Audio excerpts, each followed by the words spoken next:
በቅርቡ ጤና ሚኒስቴር ባጋራው መረጃ መሰረት በአገር አቀፍ ደረጃ በተሰራው ጥናት የኢትዮጵያ አማካኝ ቁጥር 120 ሚሊዮን እንደሚደርስ ይገመታል። ከዛ ውስጥ 1/4 ማለትም 30 ሚሊዮን የአእምሮ ጤና እክል ሊያጋጥመው እንደሚችል መረጃዎች ጠቁሟል። ታዲያ ከነዚህ ቁጥር ውስጥ 500 ሺህ የሚያክለው የአእምሮ ጤና እክል መነሻው ተብሎ የተገመተው ጭንቀት ነው። ጭንቀት ደግሞ ባለፉት ዓመታት ኢትዮጵያ ካሳለፈችው ግጭት፣ ጦርነት፣ መፈናቀልና ጾታዊ ትንኮሳዎች ጋር ተያይዞ ሊመጣ እንደሚችል መረጃዎችንም አስደግፈው አጋርተውናል። ይሄ ምክንያት በማድረግ ዛሬ አጽንኦት ሰጥተን ልንወያይ የፈለግነው ነጥብ ከልክ ያለፈ ጭንቀት ወይም አንዛይቲ ነው። በዚህ ጉዳይ ላይ ልንወያይ እዚህ ሳይኮሎጂስት ወለላን ጋብዘናቸዋል። ይህ ፒ2ፒ ከአርትሲቪ ጋር በመተባበር የሚያቀርብላችሁ ሳምንታዊ የሐኪም ቤት ፕሮግራም ነው። እስከ ፕሮግራሙ ፍጻሜ አብራችሁ እንድትሆኑ መጋብዛችሁ እኔ ሰሎሜ ታደለ ነኝ። መልካም ቆይታ ይሆንላችሁ።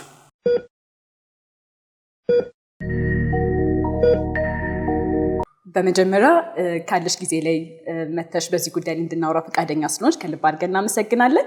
ለተመልካቾቻችን ራስሽን በማስተዋወቅ እንጀምር። እሺ፣ ሰላም እንዴት ነሽ ሰሎሜ? አመሰግናለሁ።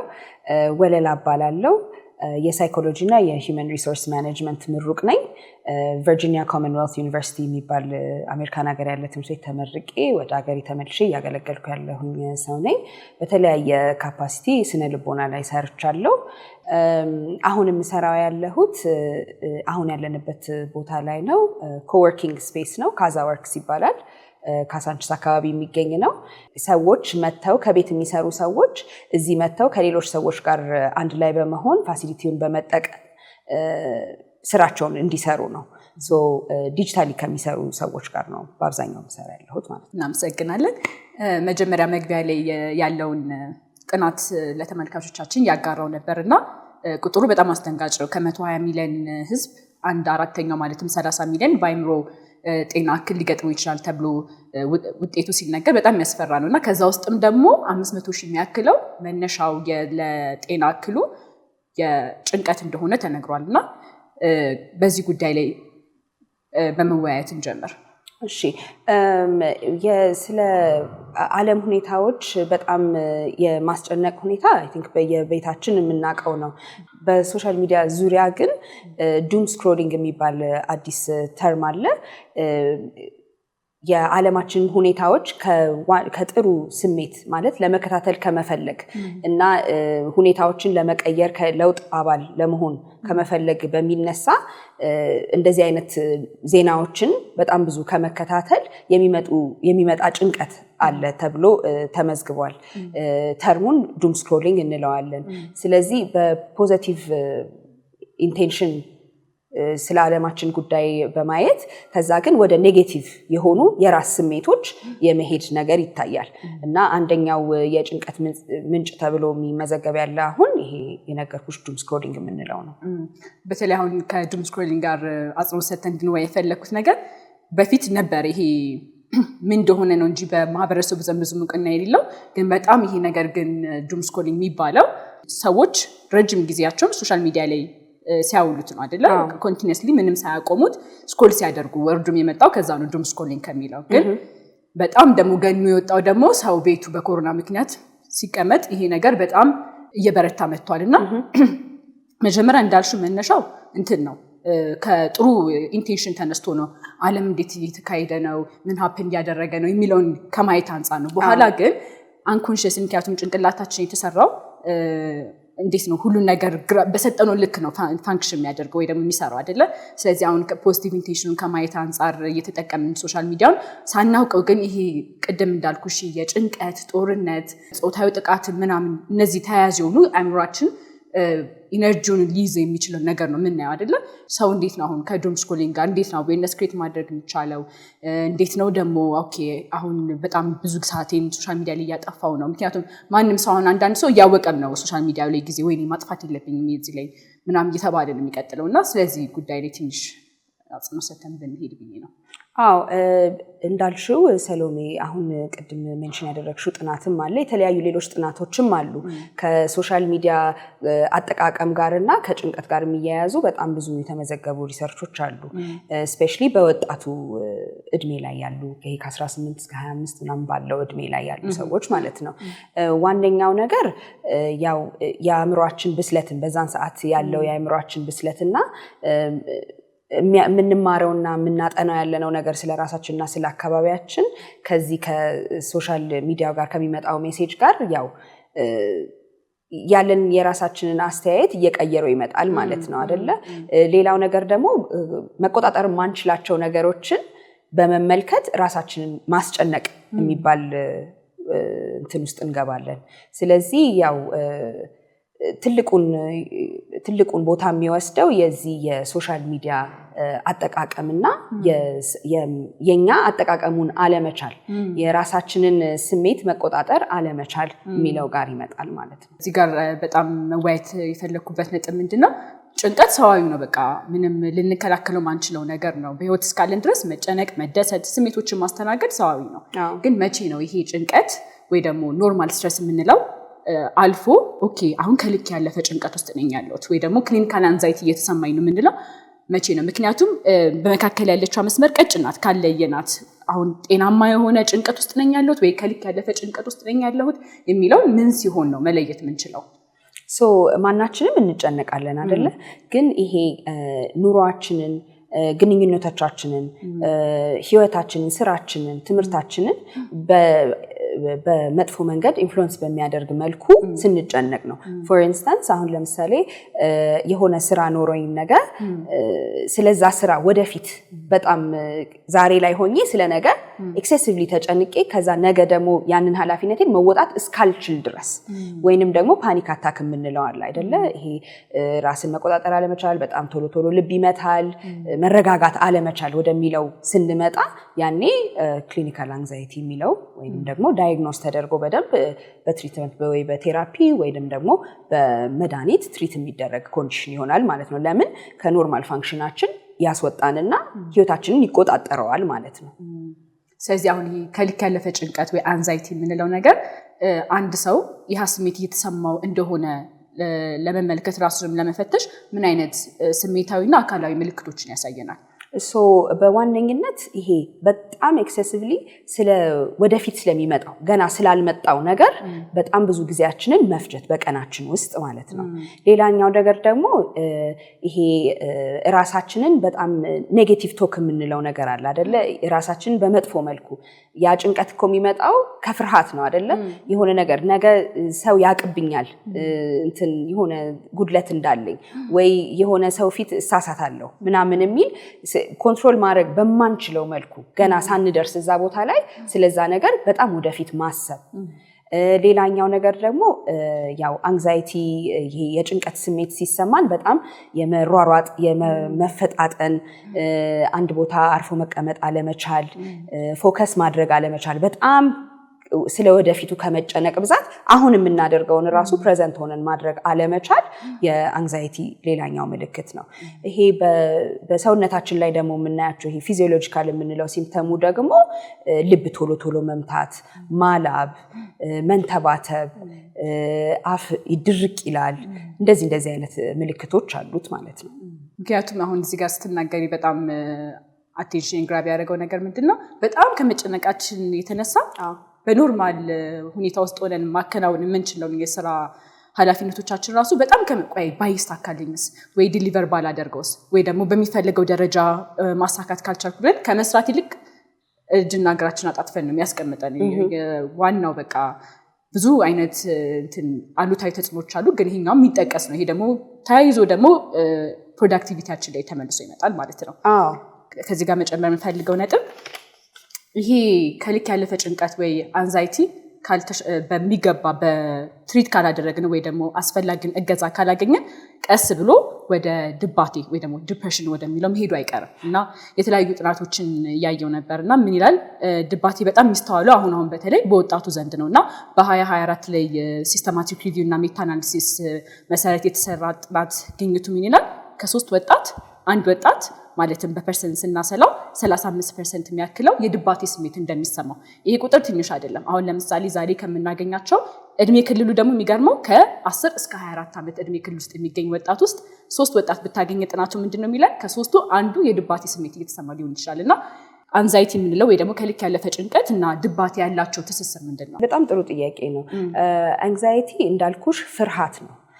ድባቴ የምንለው ደግሞ የማይጠፋ ኮንቲኒዩስ የሆነ ድብርት ነው ልክ አሁን ለምሳሌ እኔም እኮ የሆነ ነገር ይፈጠርና ለትንሽ ደቂቃ ማንኛውም ሰው ይደብረዋል አይደለ ግን ይሄ ሙሉ ቀንሽንና ምሽትሽን ከዛ ደግሞ ሳምንቶችሽን ከዛ ወራትሽን ሲወስድብሽ ያ ልታወጩ ወይ ልታጠፊው ያልቻልሽው የድብርት ስሜት ያኔ ድባቴ እንለዋለን ማለት ነው ሶ ያ ነገር ግን ምንጩ ምንድነው እንዳልሹ አንደኛው አንዛይቲ ሊሆን ይችላል አይደለ የጭንቀት ስሜት መልስ ካላገኘ ወደ ድብርት ሊገባ ይችላል ከዛም ደግሞ ሌሎች ምንጮችም ሊኖሩ ይችላሉ አይደለ በአካባቢሽ ላይ ያሉ ሁኔታዎች በህይወትሽ የመጡ ጉዳዮች ያ ወደ ድብርትና መፍትሄ ካላገኙ በቃ ልክ ተስፋ የመቁረጥ ስሜት እንዲህ አይነት ነገሮች ወደ ጭንቀትና ወደ ድባቴ የምንለው ኮንስታንት የሆነ ለረጅም ጊዜ የሚቆይ የድብርት ስሜት ማለት ነው እነዛ ነገሮች ቅድም ካነሳ ነው አይቀር በዚህ በሶሻል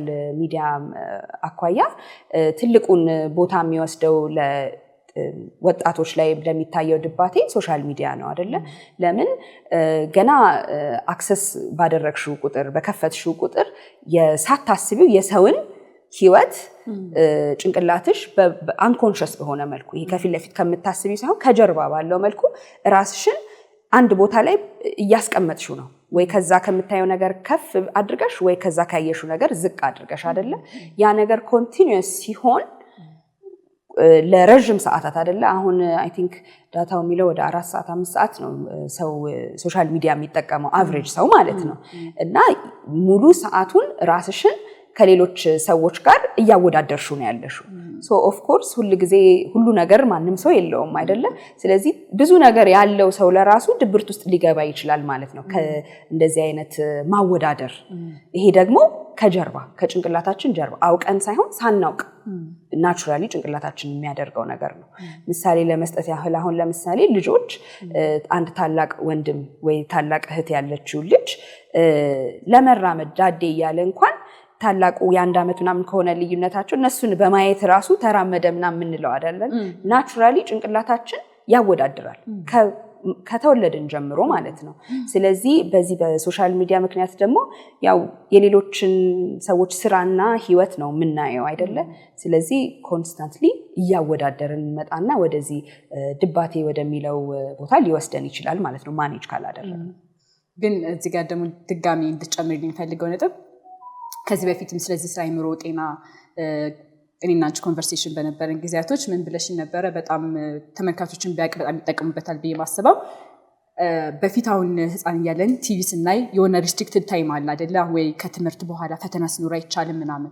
አሁን ጀስት ሳይዙ ቀነሰ እንጂ ስልካችን ቲቪው ስልኩ ነው በየሄድንበት ቦታ በሙሉ ከኛ ጋር አለና እሱ ደግሞ የሚያመጣው ኢምፓክት ምክንያቱም 24 ሰዓት አክሰሰብል እጃችን ላይ የምናየው ነገር እዛ ጋር ፐርፌክትሊ የተሳለ ነገር ነው በቃ አሁን በፊት ፊልም ብለን የምናየው ነገር አሁን የሰዎችን ህይወት በቃ ያን እኛ ህይወት ውስጥ ካላመጣን ብለን ምንታገለው ነገር አለ አይደለ ስለሱ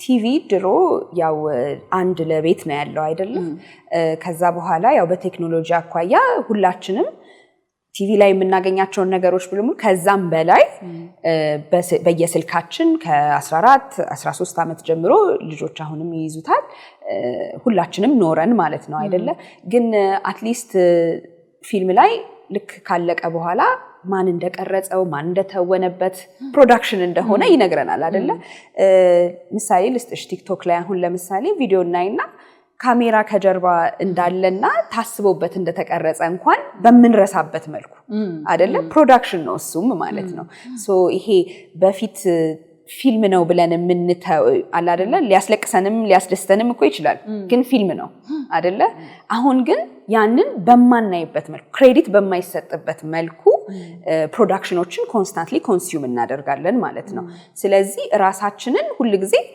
አንድ የሆነ ቦታ ከዛ ጋር በማወዳደር እናስቀምጠዋለን በተጨማሪም ደግሞ አሁን ለምሳሌ ቴሌቪዥን ከአግባብ በላይ የሚያይ ሰው ወይ ሙሉ ቀን ቲቪ ሲያይ የሚውል ሰው እንደ ሰነፍ ወይ ደግሞ እገዛ እንደሚያስፈልገው ነበር የምናየው አሁን ግን 5-6 ሰዓት ቲክቶክ ላይ ወይ ኢንስታግራም ላይ ጊዜውን የሚወስድ ሰው እንደ ሰነፍ ላናየው እንችላለን አለ ወይ ስልኩን ግን እያሰነፈንም ነው ማለት ነው አይደለ ከሪል ላይፋችንና ላይክ ኮንትሮል ማድረግ የምንችለው ይሄ ፊት ለፊት ያለውን ነው ግዚያችን ግን ወስደን ኮንሱም የምናደርገው የሌላን ሰው ኤክስፒሪየንስ ሆነ ማለት ነው ያ ደግሞ ኦፍ ኮርስ አሉታዊ ስሜቶችን መስጠቱ አይቀርም ኢቨንቹዋሊ ማለት ነው ያው ቀደም እንዳልኩሽ አንዛይቲ ወይ ከልክ ያለፈ ጭንቀት ወደ ድባቴ ወደ ዲፕሬሽን ሲያደግ አንዛይቲ ላይ ሰው ላይ የምናየው ምልክቶች አሉ ልክ እንደዛው በተመሳሳይ ሁኔታ ደግሞ ድባቴ ውስጥ ያለ ሰው ወይ ወጣት የሚያሳዩ ምልክቶች አሉ እነዛ ምንድናቸው ምክንያቱም ትንሽ ዲግሪያቸው እየተቀየረ ይመጣል አሁን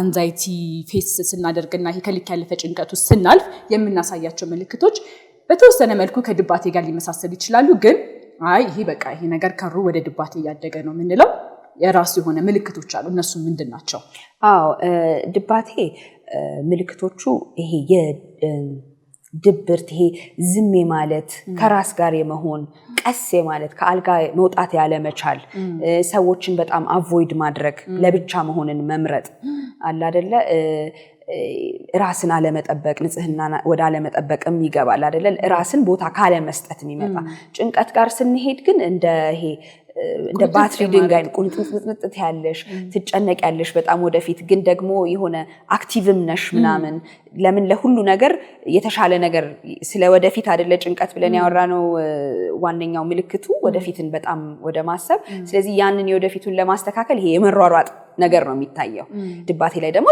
ኦፖዚቱ ማለት ነው ከሰው መራቅ ይሄ ቅዝቅዜ ማለት ዝም ማለት ብቻ መሆን መፈለግ እንደዚህ መሳሰሉ ስሜቶች ናቸው ለመጠበቅ ላይፍ ላይ ያለና መለካከት መቀነስ ኤግዛክትሊ ከዛ ደግሞ ይሄ ፊዚካል ሲምፕተሙን ደግሞ ካየሽው ይሄ በጣም እንቅልፍ ማብዛት አሁን ጭንቀት ላይ እንቅልፍ ማጣት ነው አይደለ ብዙ ጊዜ እንቅልፍን ቢልሻል ስለነገ በጣም የምታስቢ ከሆነ ድባቴ ላይ ግን በቃ መንቃት አለ መፈለግ ቀኑ በቃ ባለፈኝ ይሄ ተኝቼ በዋልኩኝ እንደዚህ አይነት ስሜቶች ነው ያሉት ማለት ነው ግን ከዚህ ጋር ደግሞ አያይዘን በጣም እናገር የምፈልገው ነገር ከጭንቀትና ከድባቴ ጋር ሳይነሳ ማለት የለበትም ብዬ ማስበው አሁን ለምሳሌ አስተዳደጋችን ተጽዕኖ አለው በተለይ ኢትዮጵያ ውስጥ እንዳደገ ወጣት ወይ ማህበረሰብ የራሱ የሆነ ተጽዕኖ አለው ለምሳሌ በምን ያን ያልኩት በምን ምክንያት ነው መሰለሽ አሁን ሴት ልጅ ፊት ለፊት ስሜቶቿን መናገር ትችላለች ማልቀስ ትችላለች ስታለክሽም ብርቅ ነገር አይደለም በቃ አይምሮአችን ውስጥ የተሰራ ሴት ልጅ የምታሳያቸው ባህሪያቸው አሉ ብታለክስ አዲስ ነገር አይደለም ማለት ስሜቷን የምታወጣው በዛ መንገድ ይባላል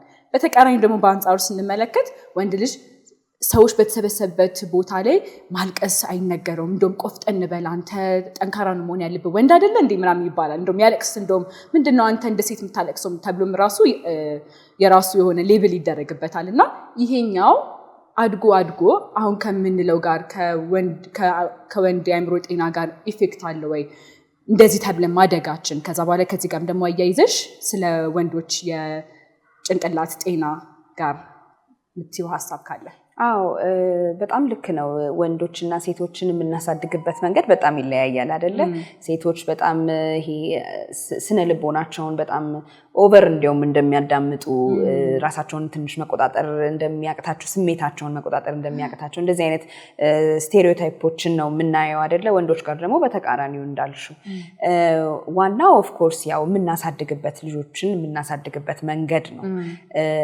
ከጭንቀት ጋር በተያያዘ ግን ስሜታቸውን ማዳመጥ ያለመዱ ወንዶች ልጆቻችን ጭንቀት ሲሰማቸው ምን ማድረግ ይችላሉ ወይ ሲጨነቁ ወዴት መሄድ ይችላሉ ወይ ደግሞ ጭንቀታቸውን እንዴት መፍታት ይችላሉ የሚለው ነገር በጣም ቦታ ሊሰጠውና በጣም ደስ ይለኛል ስለጠየቅሽም ማለት ነው አይ ቲንክ ዋናው ኮምፖነንት በመናሳድግበት ጊዜ ወንዶችን ያው አንድ ኃላፊነት በመስጠት ማሳደግ አይደለ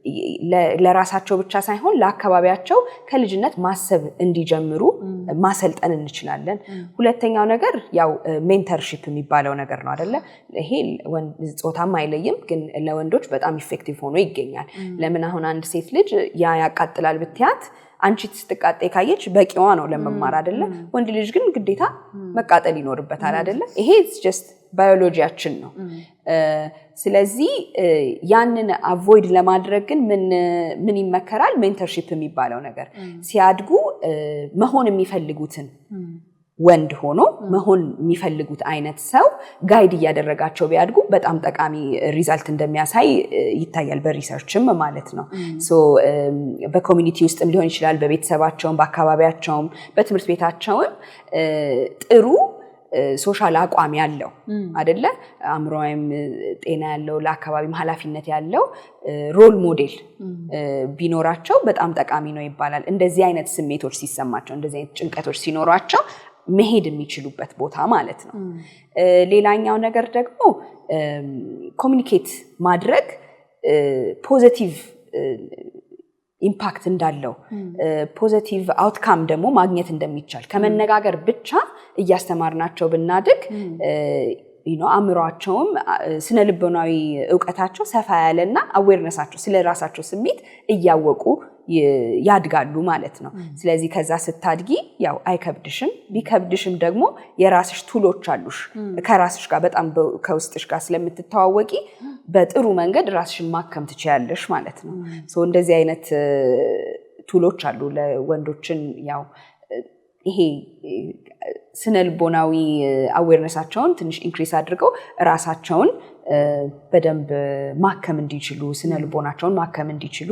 እነዚህ ቱሎች አሉ ማለት ነው በጣም አያይዤ መጨመር የምፈልገው ነገር እኔ በጣም በፊት የነበረን ባህል አድናቂ ነኝ ምክንያቱም አሁን የቡና ስርዓት ተብሎ አሁን ጎረቤት እናቶች ይሰበሰባሉ እሱ በስነ ስርዓት ኢቨንት የሚያደርጉበት የሚወያዩበት ለችግሮቻቸው መፍትሄ የሚያገኙበት ነው በአንጻሩ ደግሞ እንደዚህ አይነት ሴታፕ ብዙ ጊዜ ለወንድ ተመቻችቶ አንመለከትም እና አይተሹ ከሆነ አሁን ለምሳሌ በተለምዶም ራሱ ዙሪያችን አሁን ከጓደኞቻችን ጋር ጊዜ ስናሳልፍ ምናምን ሴት ሲሆን ይወራል መፍትሄም ጠይቂበታለሽ እንደው ሌላው ቢቀር የሚሰማሽን ስሜት ለማውጣት ቦታው አለሽ ወንድ ጋር ግን ስትመለከቺ አሁን ረጅም ሰዓት አብሮ ተቀምጠው ወይ ሙቪ ማይቶ ይችላል ኳስ ማይቶ ይሉን ምንም ሳይነጋገሩ ሊሄድ ይችላል ነበርና ይሄ አሁን የመነጋገሩ አሁን ኮሙኒኬሽን የሚለውም ነገር ከዛ በኋላ ቬንት የማድረጉም ነገር የነሱ ኃላፊነት ነው ብቻ ብዬ አይደለም ማስበው እንደ ማህበረሰብ ብቁ ነን ብዬ ማስበው ወንዱ ለሴቱ ሴቱም ለወንዱ ብቁ ነን በቃ እንደዚህ ሁሉም በህብረት ስንሰራ ነው ይሄ የምናያቸው አንዛይቲ ዲፕሬሽን ሌላም ችግሮች የሚፈታሉ ብዬ ማስበውና ይሄ አሁን እንደ ሴትም ወንድሞቻችንን ከዛ በኋላ የትዳር አጋሮቻችንን ወይ ደግሞ በአካባቢያችን ያሉትን እንዴት ናችሁ ምን ላይ ናችሁ ብለን እርስ በርስ ራሱ መጠያየቅ ትንሽ ሊመስል ይችላል ግን ለዛ ሰው በተለይ በእነዚህ ነገር ውስጥ ለሚያልፍ ሰው ግን በጣም አዎንታዊ ተጽዕኖ ነው የሚያደርግበትና እሱን መዘንጋት የለብንም ለመጨመር ያክል ነው ካንቺ ሐሳብ ላይ ማለት ነው በጣም ልክ ነው አይደለ ከዛ ግን ማለት ነው እነዚህ ሁሉ መፍትሄ ካልተሰጣቸው በቃ መልክ የለውም በቃ የሚያስጠላው ነገር ከልክ ያለፈ ጭንቀትም አንዛይቲም በውድባቴም ዲፕሬሽንም በቃ አረ ይለቅሻል ገላሽን ታጠቢ ወይ የሆነ ነገር አድርጊ እየተባለ በጣም ኢግኖር እያደረግን በሄድን ቁጥር የአይተነው ከሆነ ጥናቶችም እንደውም እያየው ነበርና በዛው ላይ ራስን የማጥፋት እንትኑ በዛው ልክ በጣም እየጨመረ መጥቷልና ሁለት የተለያዩ በጣም ቀልቤን የሳቡ ሁለት ጥናቶች አሉና ከነሱስ ምንድነው ራስን የማጥፋት prevalence of suicide attempt in Ethiopian ወጣቶች በአደልትና በዩዝ የተሰራ ጥናት ነበርና ከዛ ውስጥ ምን ይላል 12.38% የሚያክሉት በእድሜ ክልላቸው ከ10 እስከ 24 ያሉ ወጣቶች ይሄ በቁጥር ስናስቀምጠው ከ8 ወጣቶች ውስጥ አንዱ ራስን የማጥፋት ስሜት ይሰማቸዋል ማለት ነው ከዛ በኋላ ተያይዞ ተመሳሳይ ጥናት ደግሞ ይሄኛው ስሜት ነው በቃ ፍላጎቱ አላቸው ራሳቸው ላይ ጉዳት ለማድረስ የማጥፋት ከዛ በኋላ ድጋሚ ደግሞ ከ100,000 ህዝብ ላይ ከ7 እስከ 8 የሚቆጠሩ በዚሁ ተመሳሳይ እድሜ ክልል የሚገኙት 18 እስከ 24 የሚገኙት actually suicide commit አድርጓል ማለት ነው እና ይሄ ቁጥር አሁንም እንደዚህ አይነት ግልጽ የሆነ ውይይት በሌለ ቁጥር በማህበረሰቡ ዘንድ ስለ አእምሮ ጤና ግንዛቤ ባልሰጠን ቁጥር በዛው ልክ ደግሞ መጨመሩ አይቀርም እና ስለዚህ ምንድነው ግንኙነታቸው እንደዚህ ያደገ እኔ እንደ ሰንሰለት ነው ማያቸው አንዛይቲ አለ ከዛ በኋላ ዲፕሬሽን አለ ከዛ በኋላ ዝም ካለ ወደማይቀር ወደ ሱሳይድ ሄዱ አይቀር ምንድነው ተሰሰራቸው ዋነኛው ነገር መፍትሄ ያለ ማግኘትና ችላ ማለት ስሜትን ችላ ማለት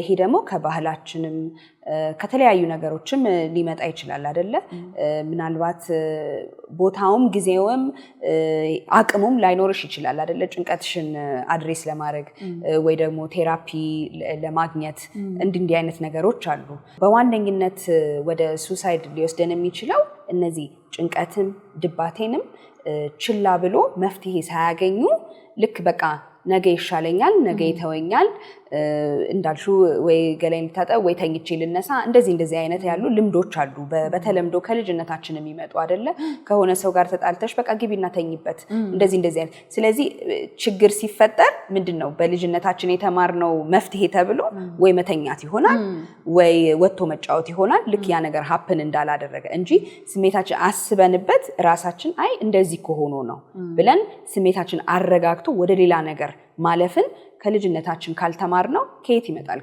ካደግን በኋላ አይደለ ሶ ያው እንዳልነው ቀድምም ያው የሶሻል ሚዲያ ኢንፍሉዌንስም አለው አይደለ ልክ ከፍቶሽ ስልክሽን ትከፍቻለሽ ስልክሽን ስትከፍቺ በቃ ሁሉም ሰው ካንቺ የተሻለ ሆኖ ሲሰማሽ ምንም ጥሩ ስሜት ሊሰጥሽ አይችልም አይደለ ሶ እንደዛ አይነት ኢንፍሉዌንሶች አሉት ልክ ነሽ በጣም ተያያዥ ናቸው ስለዚህ ምንድነው ማድረግ የምንችለው ይሄንን ጭንቀትን አድሬስ አድርጎ መፍትሄ ማግኘት ለመቻል ስኪሉ የለንም ብንል እንኳን ሳናዳብረው ብናድግ እንኳን ምንድነው በአካባቢያችን ያሉ ልንቀርባቸውና ልናማክራቸው የምንችላቸውን ሰዎች አይደንቲፋይ ማድረግ እንችላለን ኦፍ ኮርስ ቴራፒ ማግኘት ለሁሉም ሰው ፈቃደኛም ላይሆን ይችላል ጥሩ አስተያየትም ለዛ ላይ ኖራቸው ይችላል አቅምም ሊያንስ ይችላል አይደለ ግን ደግሞ በአካባቢያችን እንደ ቴራፒስት ልንጠቀምባቸው ምንችል ሪሶርሶች ሊኖሩ ይችላሉ ምናልባት በጣም ሁሉ ጊዜ ማንነታችን እንዴት እንደሆነ ሁኔታችንን ቼክ የሚያደርገን አንድ የሚያስብልን ሰውም ሊሆን ይችላል ወይ ደግሞ የሃይማኖት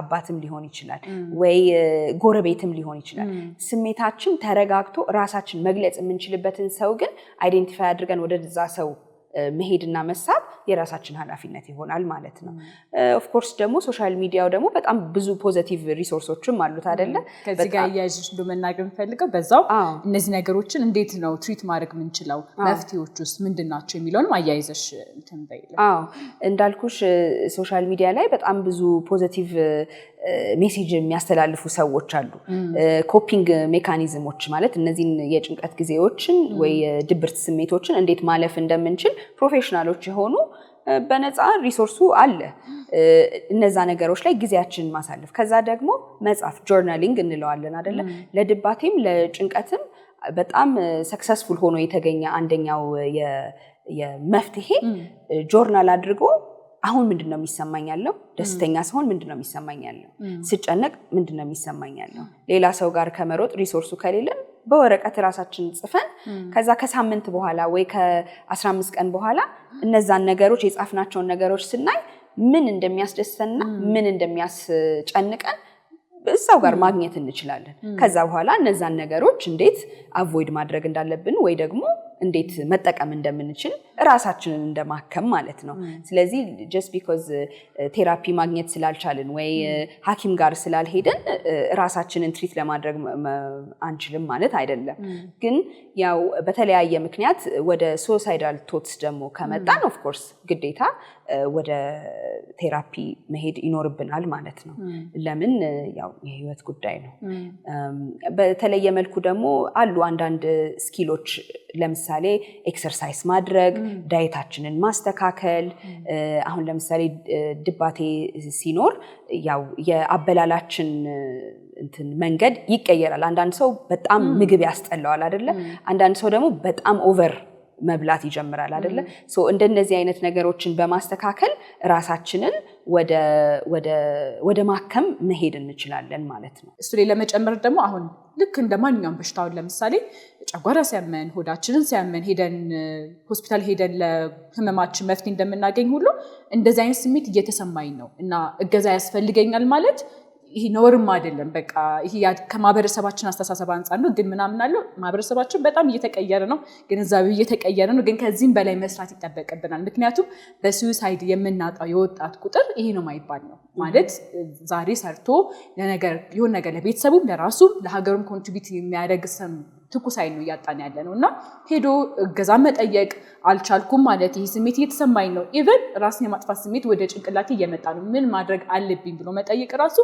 መብቱ ነው በቃ ምክንያቱም አንዳችን ለአንዳችን ነን ያለ ነው በዚህ ጉዳይ ላይ ብዙ ዕውቀት ያላቸው ስፔሻላይዝ ያደረጉ የተለያዩ የጤና ተቋሞች አሉ በዚህ ጉዳይ ላይ ብቻ በአእምሮ ጤና ላይ ብቻ የሚሰሩ ማለት ነው እና እነሱንም ሄዶ ሪች አውት ማድረግ አስፈላጊውን አገልግሎትና ሕክምና ማግኘትም በጣም ወሳኝ ነው ብዬ አስባለሁና በስተመጨረሻ ግን ምጨምሩ ሐሳብ ካለ ይሄ ነገር መነሳት አለበት ምትዩ ነገር ካለ በተለይ ለወጣቱ ምክንያቱም አሁን እየተስተዋለ እንደዚህ አይነት ምልክቶች በጣም እየተስተዋለ ያለው ወጣቱ ላይ ስለሆነ ይህን ነገር መጨመር ፈልጋለሁ። የምትችይው ነገር ካለ ጊዜውን ልስጥሽ። እንዳልኩሽ ነው ዋና እኔ የጭንቀት እና የድብርት ትልቁ ምንጭ ነው አሁን ብዬ የማስበው ያለሁት ምንድነው መሰለሽ በዓለማችን ያሉ በኢኮኖሚ በፖለቲካ በጦርነት እንዲህ በመሳሰሉ አስጨናቂ ጊዜዎች ሶሻል ሚዲያ ትልቁን ቦታ ኢንፎርሜሽን የምናገኝበት ሚንስ ስለሆነ ማለት ነው። ዜና እንኳን የምናየው በስልካችን ነው አይደለ? ምናልባት ዩቲዩብም ሆነ ቲክቶክ ግን ያው ሶሻል ሚዲያ ላይ ሄደን ነው ዜናንም የምናየው ያለ ነው። እና እንዳልነው እንደዚህ አይነት አስጨናቂ ነገሮችን ሁል ጊዜ በአእምሯችን ውስጥ ማስገባት የሆነ የሚቀርጸው ነገር አለ እና ምንድነው ትልቁ ኮምፖነንት ደግሞ ከዛ ላይ ለድብርትና ለጭንቀት ሊዳርገን የሚችለው አንድ ለውጥ ማምጣት እንደማንችል ልክ ይሄ እያየሁት ነው ጦርነቱን ያሳዝኑኛል የሚሞቱት ልጆች ግን ምን ማድረግ አልችልም ከዛ ቀጥላለሁ እንደገና ሌላ ዜና ያሳየኛል ሶ ይሄ ተደጋጋሚ ሂደት ምን ይፈጥራል ልክ በቃ እኛ ምንም ኃይል እንደሌለን ኃይል እና እንትን ራስሽን ደግሞ መቀየር አትቺም ብለሽ የሆነ ተስፋ የመቁረጥ ስሜት የሚመጣ ከሆነ እሱ ቀጥታ ወደ ድባቴና ወደ እንትን አላስፈላጊ ጭንቀት ውስጥ ያስገባናል ማለት ነው። ስለዚህ ትልቁን ቦታ ይወስዳል ብዬ የማስበው ሶሻል ሚዲያ አጠቃቀማችንን መገደብና ማስተካከልና መፈተሽ የምጠቀመው ያለሁት ለመደሰት ነው ወይንስ የምጠቀመው ያለሁት ለመጨነቅ ነው አይደለ? ከተጠቀምኩት በኋላ መጨረሻ ላይ የሚሰማኝ ስሜት ምንድን ነው? ልክ አሁን ለምሳሌ አንዳንዴ ቤትሽ ገብተሽ ከስራ በኋላ ደክሞሽ ራትሽን በልተሽ ምን ብለሽ በቃ አልጋሽ ውስጥ ገብተሽ ቲክቶክ እስክታይ ድረስ የሆነ የሚያስደስት ስሜት አለው አይደለ? የሆነ በቃ እርፍ እስክል ድረስ እንላለን አይደለ? ከዛ ግን ልክ 2-3 ሰዓት ተጠቅመሹ ልትተኝ እስቲ አንድ እንቅልፍ አይወስድሽም። ለምን? በጣም በብርሃን ፊት ለፊትሽ ኖሮ ብዙ ሰዓት አላለ እንትን ብሊንክ እንኳን ሳታደርጊ ብዙ ሰዓት ትቆያለሽ። ሌላኛው ነገር ደግሞ እንዳልኩሽ ነው ከጭንቅላትሽ ጀርባ ያንቺን ጉድለትና ያንቺን አለመቻል ነው ሁሉም ነገር የሚነግርሽ። ከዛ በኋላ ያው ወደ አላስፈላጊ እንትን አሉታዊ የሆነ ስሜት ውስጥ ትገቢያለሽ ማለት ነው። ወይ እንቅልፍ እምቢ ይልሻል። ከዛ እንቅልፍ እምቢ ባለሽ ቁጥር እንደገና ከፍተሽ ታያለሽ። ከዛ የሆነ ጥሩ ስሜት አይሰማሽም። ከዛ ወደፊት ታስቢያለሽ ወይኔ እኔ ምንድነው ማደርገው ያለሁት በህይወቴ? እከሊት አገባች፣ እከሊት ወለደች፣ እንደዚህ አይነት አላግባብ የሆነ በአንድ ሌሊት አልቀይረውም አይደል እንዴ? ካላገባው ነገም አላገባሁም ከነገ ወዲያ የሆነ ነገር ሊመጣ ይችላል። ግን እንደዛ ማለት ነው። ስለዚህ ይሄ ኤክሰሲቭ የሆነ የሶሻል ሚዲያ አጠቃቀምን ገደብ ማድረግ ምንድነው የሚመጣልኝ ኮንቴንት ሁልጊዜ የሚያስጨንቅ ነገር ነው ወይንስ የሚያስደስት ነገር ነው? እንደዚህ አይነት ነገር አለ። አሁን እንደውም አንዳንድ የተጀመሩ ትሬንዶች አሉ አይደለ? ሰምተሽ ከሆነ እኔ እንጃ ባልና ሚስት ኖ ፎን ኢን ዘ ቤድሩም መኝታ ቤት ውስጥ ስልክ ይዞ መግባት አቁመው ማለት ነው። ለምን? በቃ ላይክ አንድ ቤት ውስጥ ነሽ፣ አንድ ላይፍ እየኖርሽ ነው። ግን አንቺም የራስሽን ኮንቴንት እያየሽ ነው፣ እሱም የራሱን ኮንቴንት የእግር ኳስ ኮንቴንት ወይ እሱ እያየ ነው፣ ወይ አንቺ የሆነ ላይፍ ስታይል ኮንቴንት እያየሽ ነው ምናምን ነገር ምንም ቦንድ እንኳን የምናደርግበት ሚንስ የለም አብረውን ከሚኖሩ ሰዎች ጋር። ከዛ ደግሞ እሱን ደግሞ አንድ ስቴፕ ወደፊት ስትወስጂው ልክ የሆነ ጥሩ ያልሆነ ስሜት ለካ በውስጥሽ እየተሰማሽ ስለራስሽ አይደለ? ልክ ከዘጋሹ በኋላ እነዛን ሲያገቡ ያየሻቸውን ሴቶች አይደለም የምትሰድቢያቸው፣ ዞርሽ ከጎንሽ ያለውን ሰው ነው ወይ የምታንቋሽ ወይ ቶሎ ንዴታም የምትሆኙ። ለምን? ያለሽን የህይወት ችግር ተሰምቶሻል፣ ግን ችግሩ መፍታት ስለማትቺ አይ እኔ አይደለሁም ማስተካከል የምችለው ከውጭ ያለው አካባቢ ነው ችግሩ የሚል አይነት እንትን ይሄ ብሌም ሺፍት የማድረግ ነገር ውስጥ እንገባለን። ስለዚህ ከልጆቻችን ጋር ከቤተሰባችን ጋር ከአካባቢያችን ጋር ያለውን በሙሉ እንትን ግንኙነታችንን ነው አፌክት ያደርጋል ብዬ የማስበው እና ይሄ ሁሉ ከዋናው ምንጭ አብሶ ይሄ በምናወራበት ያለነው እድሜ ሬንጅ ውስጥ ይሄ ያንግ አደልት የምንለው እድሜ ላይ ያለው ሰው በሙሉ በዋነኝነት በሶሻል ሚዲያ እና አስጨናቂ ኮንቴንት ኮንሱም ከማድረግ የሚመጣ ነው ማለት ነው። ልክ ነው በጣም። ግን እዚህ ጋር ደግሞ የበለጠ ኢንፈሳይዝ ሰጥቼ መጨመር የምፈልገው ባለፉት ዓመታት እንደ ሀገር ብዙ አልፈናል። ብዙ ግጭቶች ነበሩ፣ ብዙ አለመስማማቶች ነበሩ፣ መፈናቀሎች ነበሩ። እነሱ ሁሉ በቃ ማህበረሰባችን ውስጥ በጣም ከባድ የሆነ የጭንቀት እና ደግሞ ድባቴ ስሜት ውስጥ እንዲገባ በቃ ሁኔታው ገፋፍቷል። በቃ ያለፍንበት ነውና ምን ማድረግ አለብን? ብዙ ይጠበቅብናል እና አንዱም አሁንም በጤና ሚኒስቴር ደረጃ የተጀመሩ ኢኒሼቲቮች አሉ። ምክንያቱም እነዚህ ነገሮች ካልተቀረፉ በግጭት ያለፈ በጦርነት በጾታዊ ትንኮሳ ያለፈች ሴት ናት ነገ አድጋ ሀገር ልትረከብ ወይ ደግሞ ነገ አድጎ ሀገር ሊመራ የሚመጣው ማለት ነው እና ይሄ ነገር ሁላችንም በቃ የጤና ባለሙያ ላይ ብቻ የሚቀመጥ ኃላፊነት ሳይሆን እያንዳንዳችን ለምናደርገው እያንዳንዱ ነገሮች ኃላፊነት መሰማት አለብን። ምክንያቱም ምንድነው አሁን ለነዛ ማህበረሰብ ምን ማድረግ እንችላለን ሆኗል።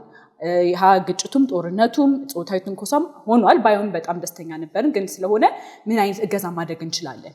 እንደ ጤና ባለሙያ ምን አይነት ኃላፊነት አለብኝ? እነሱን ሰዎች ሪች አውት ለማድረግ አስፈላጊውን የመፍትሄ መንገዶችን ለመንገር ምን የሚለውን ነገር ራሱ እንደ ማህበረሰብ በጣም ውይይት የሚያስፈልግ የአንድ ጊዜ ብቻ ሰሞን ሳይሆን ሁል ጊዜ ይሄ ነገር አትሊስት እስኪስተካከል ድረስ ወይ ደግሞ እነዚህ ሰዎች አስፈላጊ የሆነ እገዛ አግኝቷል ብለን እስክናስብ ድረስ በጣም በህብረት መሰራት ያለበት የኔ ነው ብለን የምንቀመጠው ነገር ሳይሆን መንግስታዊ ተቋም፣ ሚዲያዎችም፣ የጤና ባለሙያዎችም፣ የመንግስት ጎረቤቶች ከእያንዳንዱ ግለሰብ ኃላፊነት አለበት ብዬ አስባለሁ። በጣም አካባቢያችን ላይ ያሉ ቅድም እንዳልሽው አንዴ ለመድገም ያህል ዲፕሬሽን ሃዝ ኖ ፌስ ብለሻል፣ ፊት የለውም።